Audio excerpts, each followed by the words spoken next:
Section 8.3,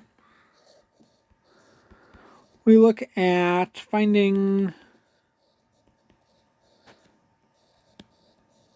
measures of central tendency. So the idea of a measure of central tendency is just the idea that if we have a big batch of data, if we say 3, 7, 10, 9, 3, 6, 4, 1, 7, 2, 9, 3, 6, 4. Let's add a few more. 7, 5, 6, 3, 4. And we'll toss on another 3. We notice that, what can we do with that data? We've already seen that we could create histograms. We notice that it's probably, no matter what we're going to do with this data, it probably pays to create a chart. We can say class is 1, 2, 3, 4, 5, 6, 7, 8, 9, 10. And then we know our frequencies. We can just count. Let's make horizontal lines.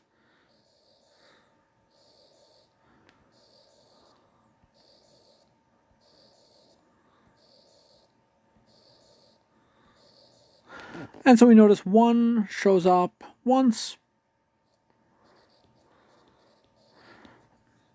2 shows up once. 3 shows up 1, 2, 3, 4, 5 times. 4 shows up 1, 2, 3 times. 5 shows up once. 6 shows up 3 times. 7 shows up 3 times. 8 appears never. 9 shows up twice. And 10 shows up once. And so you notice as a histogram, this would not really be very interesting. As a histogram, we would basically be looking at something like 1, 2, 3, 4, 5, 6, 7, 8, 9, 10. We're going to go up to 5. So we end up getting 1, 1, 5, back to 3. Oh, no, sorry, up to 1, 2, 3. That's better. Oops.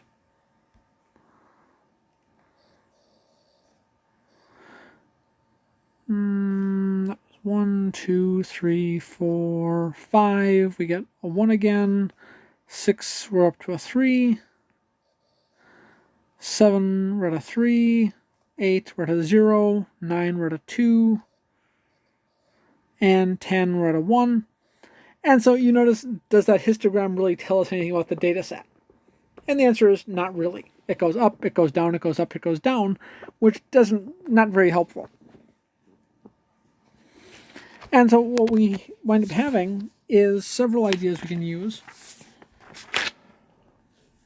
One, probably the easiest but the least useful, is the idea of the mid-range of a data set.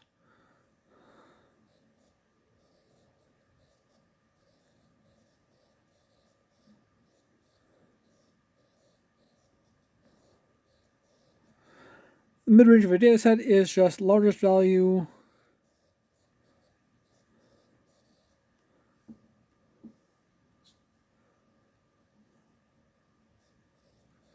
plus smallest value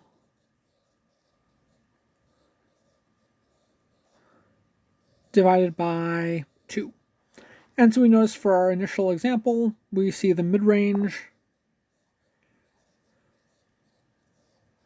would just be 1 plus 10 divided by 2 is 5.5.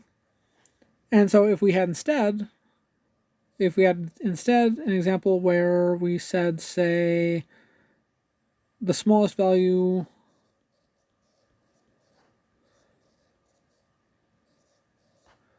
is 18 largest value is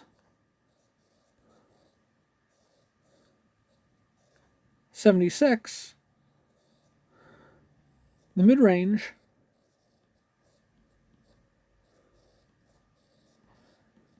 is 18 plus 76 divided by 2 gives us 94. Divided by 2 is 47. The trouble is, what happens if we have the values clumped either towards the bottom or towards the top? So you notice that if we had something like 18, 18, 19, 20, 21, 25, 76, having that mid-range, the mid-range is not really very indicative of the values as a whole. Another method we have is, and actually your book puts this way in first, mode is just the value that occurs most often.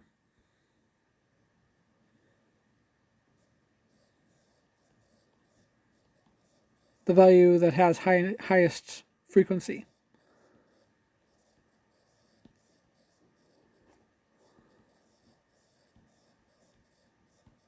And so we notice in our initial example, we have a mode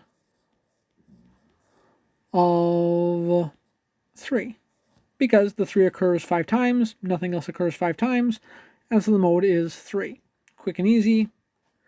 So again, mode is kind of interesting. The trouble with mode is that we can theoretically have more than one mode. We notice that if we just saw 1, 2, 3, 4, 5, we notice that here they're either all the mode or mode is irrelevant. If all the values occur with the same frequency,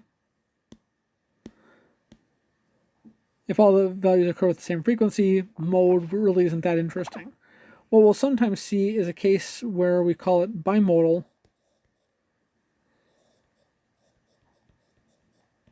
So if we had this batch of data, 1, 2, 2, 3, 4, 4, 7, we notice now the mode is 2 and 4. We call that set of data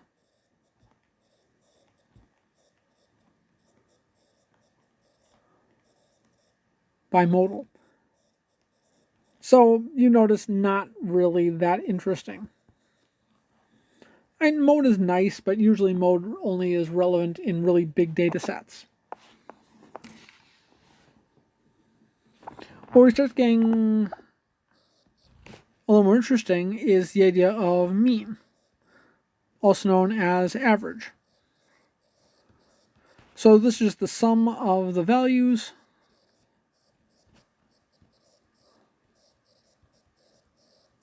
divided by the number of values.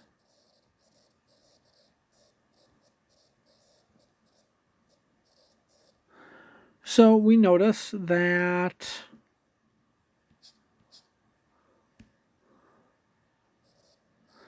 if we go back to our initial example, we notice that we're looking at 1 plus 2 plus 5 threes. So for our initial example,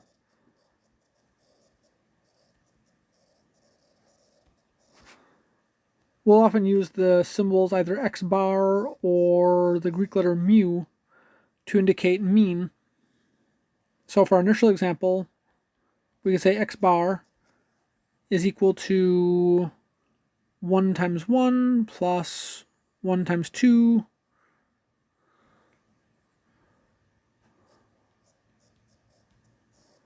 plus 5 times 3 plus 3 fours, 1 5, 3 fours, 1 5, 3 sixes, 3 sevens, 2 nines,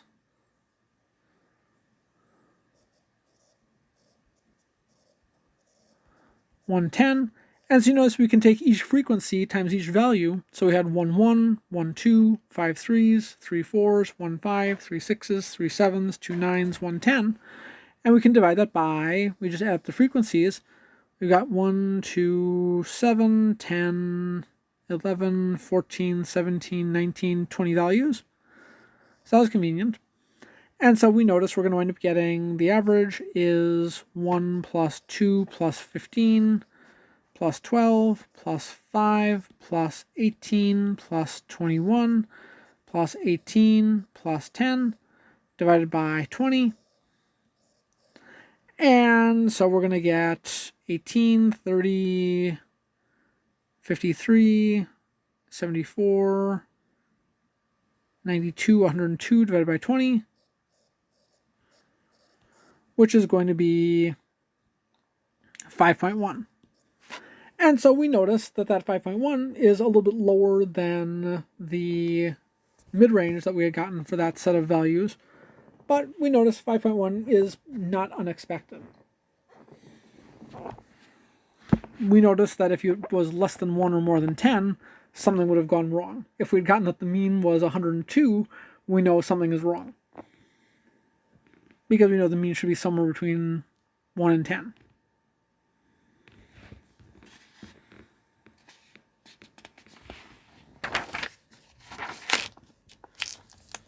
So if we get a slightly simpler example, another example,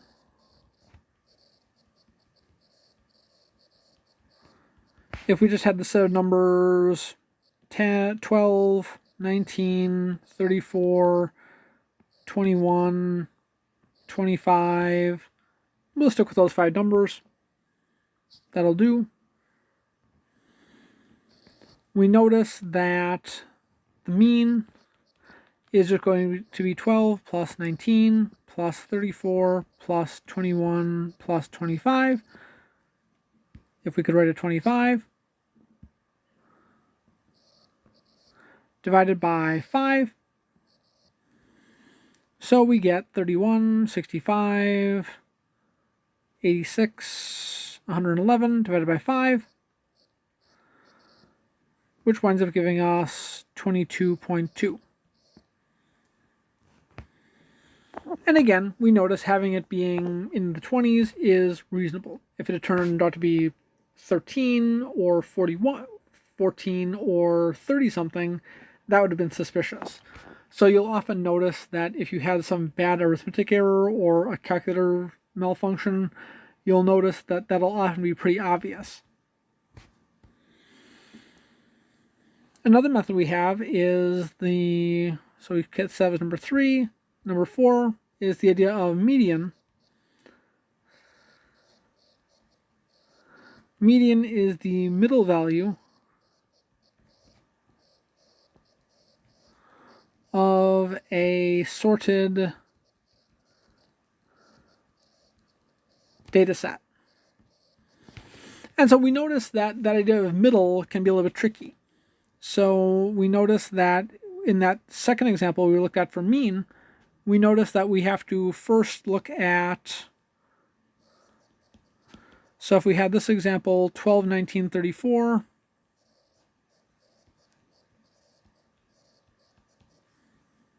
(21, 25),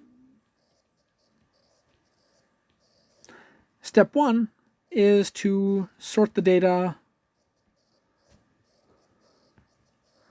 from least to greatest.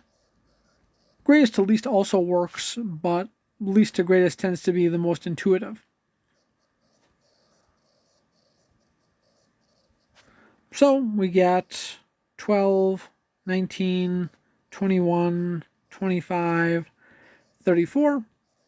And so we notice now if we have a small data set, we can usually just count our way in towards the middle. We notice that we get rid of the 12 and the 34, get rid of the 19 and the 25, and we see that the median, so we'll often use the capital letter M for median, is 21.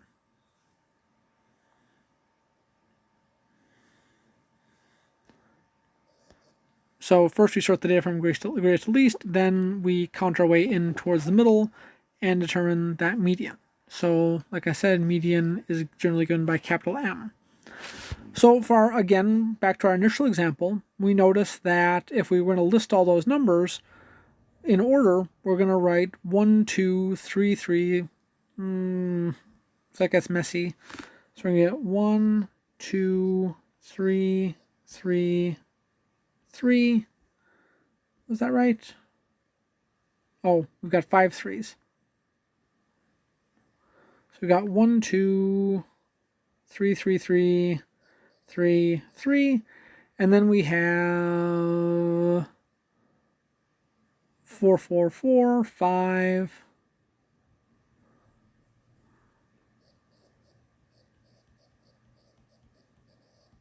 6, 6, 6, 7, 7, 7. There were no 8s. 9, 9, 10.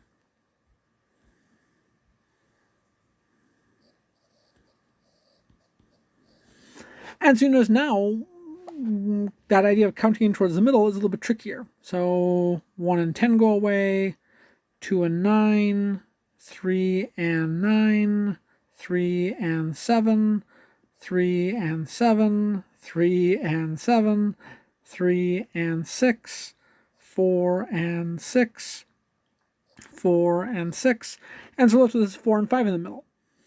And so what does it mean to be the middle value now? So we notice that for an even number of values,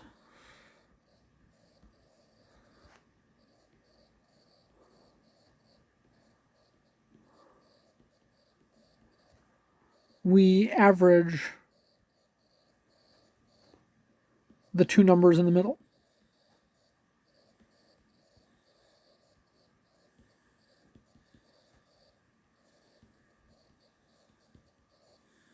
So in this case, we're going to get our median is 4 plus 5 divided by 2 is 4.5.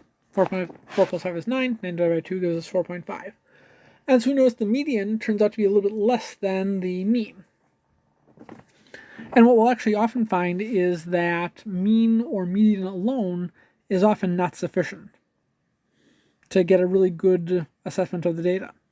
So we'll come back to that in just a moment. We actually want to notice that we, rather than having to count in like that, we have an easier way. We notice that given n values, we have two possibilities. If n is odd, we can take n plus 1 divided by 2 to determine the location of the middle value.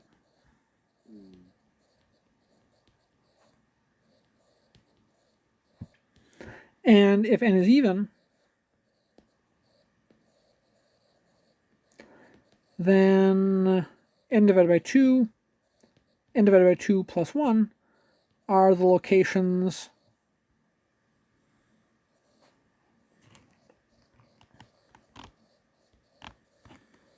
of the two middle values.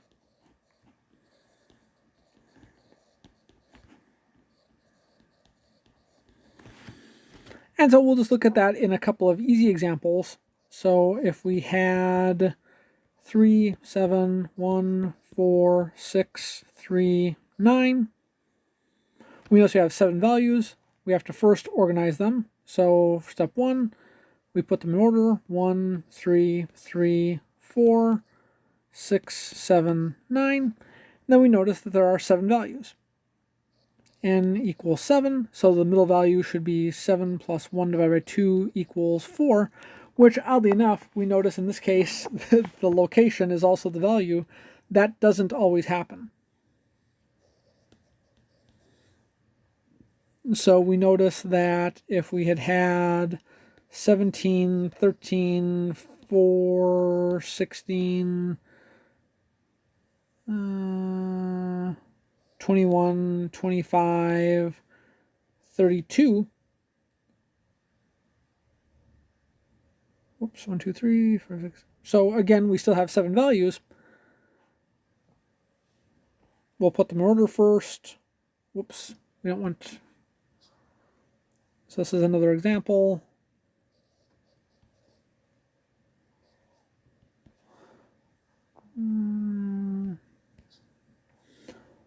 We first put them in order, so we're going to get 4. Whoops. 4, 13, 16, 17, 21, 25, 32. We make sure we didn't lose any, so we still have 1, 2, 3, 4, 5, 6, 7 values. N is still 7.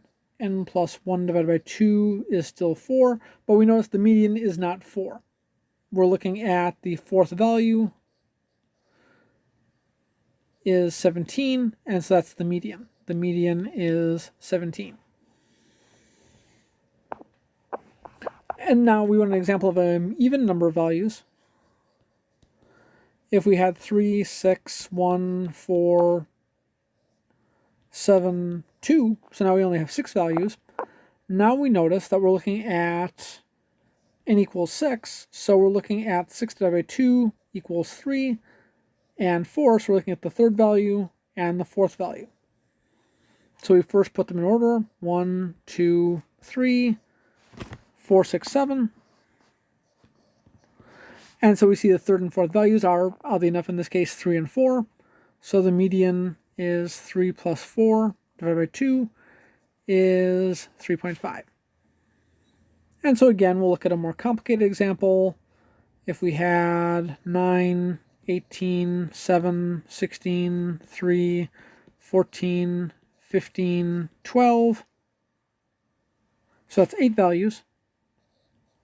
So now we have to divide that by 2.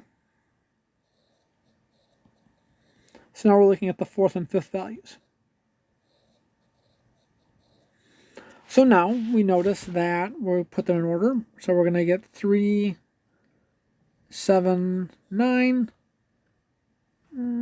12, 14, 15, 16, 18. Make sure we didn't lose any. 1, 2, 3, 4, 5, 6, 7, 8. So counting after you sort them is usually a good idea to make sure you didn't lose any.